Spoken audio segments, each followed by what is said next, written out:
her husband Brad, who was Philip's best friend, were going to be their attendants. Alicia and Philip had considered having bridesmaids and groomsmen too, but then decided they wanted to keep their ceremony as intimate and as meaningful as possible. That way, their day would be about them and the love they shared versus some massive impersonal affair. "Oh yeah, that's right," he said, strolling over to Alicia and hugging her. "But more important, have I told you how beautiful you are today?"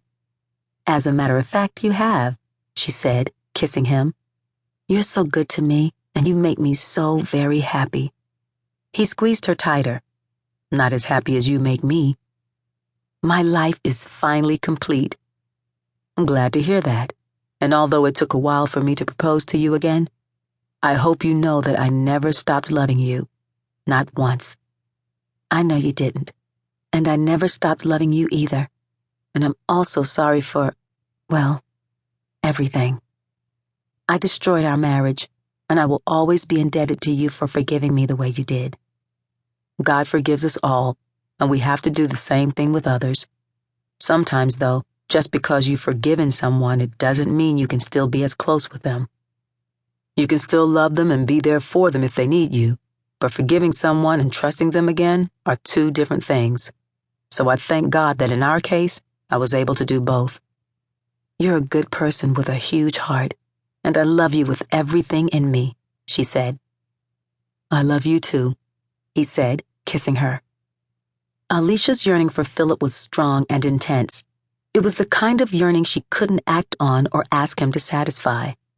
He talked a lot about how he couldn't wait to make love to her again, except Alicia wasn't handling this celibacy thing nearly as well as he was. She knew Philip was a minister and that he was serious about his faith, but Alicia had certain needs and desires. For her, kissing and cuddling only meant tons of torture, and she longed for their wedding day.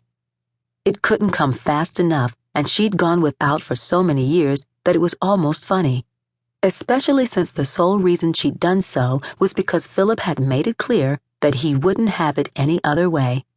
He'd insisted that the only way things could work between them was if her love and respect for God were sincere. This, of course, meant living by the word and not having sex until they were married. Still, she'd be lying if she said she was okay with it, because she wasn't. She was 28 and she couldn't help the way she felt. Philip was only 10 years older, so she couldn't see how he was able to deal with this either. But he was, and he seemed to do it with ease. After Philip left, Alicia finished getting dressed and grabbed her large black leather tote from her bed. She disconnected her phone from its charger and saw that she had new emails. When she opened her mailbox, she scrolled through 3 department store sale reminders and a couple of other unimportant messages. But she swallowed hard when she saw the next one. The subject line said, "Hey, beautiful," and the sender's name was listed as Levi Cunningham. She covered her mouth with her hand, whispering out loud, "No, this just can't be." She took a deep breath and sat down on the leather chase in shock. Her heart beat faster with every few seconds, and although she was curious about the contents of the email, she was afraid to open it. What could Levi possibly want? She hadn't heard from him in 5 years, not since he'd called her from prison.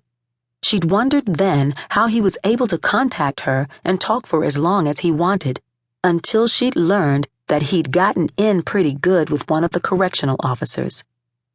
He'd called her twice, once to let her know how much he still loved her, and the second time to tell her that her husband at the time, JT, was sleeping around on her and committing other unimaginable sins. Although, now that Alicia thought about it, she had spoken to Levi a 3rd time, and that was when she'd told him she was going to do everything she could to get back with Philip. Levi had been disappointed, but it wasn't like he could offer her something better, not with him still serving time for drug-related felony charges. Back then, he'd been sure he'd be out within a few months since his attorney had discovered new evidence to help exonerate him.